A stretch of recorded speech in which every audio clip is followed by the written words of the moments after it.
আসসালামু আলাইকুম, কেমন আছেন সবাই? সূরা বাকারার 255 নং আয়াতের অর্থ পড়ছি। এটাকে আয়াতুল কুরসি বলা হয়, তো সাথেই থাকুন। বিসমিল্লাহির রহমানির রহিম।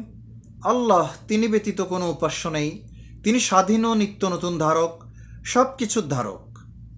তন্দ্রা ও নিদ্রা তাকে স্পর্শ করে না। নভমণ্ডল ও ভূমণ্ডলে যা কিছু রয়েছে সবই তাঁর।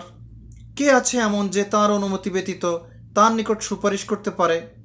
সম্মুখের অথবা পশ্চাতের সবই তিনি অবগত আছেন, একমাত্র তিনি যতটুকু ইচ্ছা করেন তা ব্যতীত তাঁর জ্ঞানের কিছুই তারা আয়ত্ত করতে পারে না।